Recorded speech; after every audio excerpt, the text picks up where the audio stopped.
Hi, this is Barbara here with Fanbase Press at San Diego Comic-Con 2018. We just finished the Mars Season 2 panel, and we're here with Andy and Susan. Thank you both so much, both for your comments on the panel and for chatting with me today. I really appreciate it. Thank you. Sure, thanks for having us. Absolutely. So you are participating in Mars Season 2 as the Big Thinkers, and this is a really unique show. Yes. This is a really unique show in its format, given that it is part documentary and part drama. What can you tell us about what really interested you when approached to participate in the show, given this unique format? Andy or Susan, we'll start with you. Yeah. I was fascinated by how I do world history and how we might repeat patterns from the past in the future. What might be different, what we might do better, what we might possibly do worse. Absolutely. Andy, what about you? As a space dork, my main interest is in the technology and the science necessary to get us to Mars and to form a colony on Mars. And one of the really interesting things is that we're seeing, not only with this show, but in general, a melding of pop culture and space exploration and space in general. What do you think, given the current endeavors towards space travel, do you think that the meld is helping or detracting from the space exploration? Susan? I think dramatizing how actual human beings behave in situations is one of the greatest things that we can do to really start to get a handle on what might happen. I think we watch this and it either rings true or we think, yes, but that's not how I would behave, and it really begins to bring some of the science into focus for us. Andy?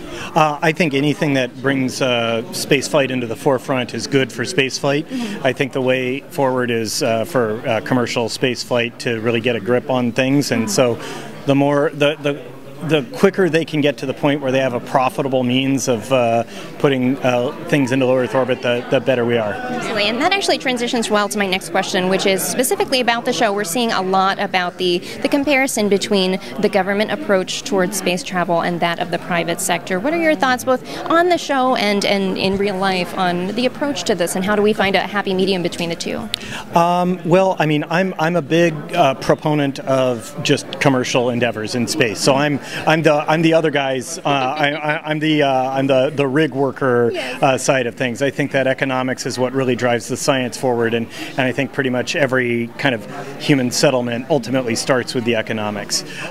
But for the other opinion, Susan? Well, no, I don't know that we're that far apart on this, Andy, because I think that pulling government and commercial interests apart is actually a little bit artificial. Governments have always had commercial interests, especially when it comes to exploration and settlement and exploiting natural resources. I mean, the East India Company, you know, just to name one. That was a quasi-governmental commercial institution, and I actually think we're going to see a lot of that because the government can't afford to do this without the commercial interests. Yeah. Last question for you both. What are you most excited about right now? Obviously, you were both steeped in space exploration and science, but what most excites you right now that is either on the horizon or a little farther into the future? Andy? For me, it's the rise of commercial space travel. I know I sound like a broken record, but it's just like companies like SpaceX, and although they get much less press, places like Boeing and Blue Origin, if we have a legitimately competitive price to low Earth orbit kind of industry going on, then that will eventually drive the price down to the point that we have a real space industry and a real spaceborne future. And Susan? Well, I am really interested and cautiously optimistic about how we will behave when our national identities are weakened. You know, we no longer have this fierce nationalism, this need to protect our own piece of the pie. We're somewhere else completely. I think there's the possibility that we can develop a new kind of identity that is less tied to nationalism, and I think that would be a very healthy thing. So we can all agree that the Space Force is definitely not the way to go. I don't think the Space Force is the way to go. It's also a violation of the Outer Space Treaty, but it would make a great Scooby-Doo cartoon. Yes, I think that's the only way that we need the Space Force arrives, and they would have gotten away with it. Well, Susan, Andy, thank you both for your time. Very much appreciated. Thank you. Thank you so much. Again, this is Barbara with Fanbase Press here at San Diego Comic-Con 2018. You can find more interviews like this at fanbasepress.com.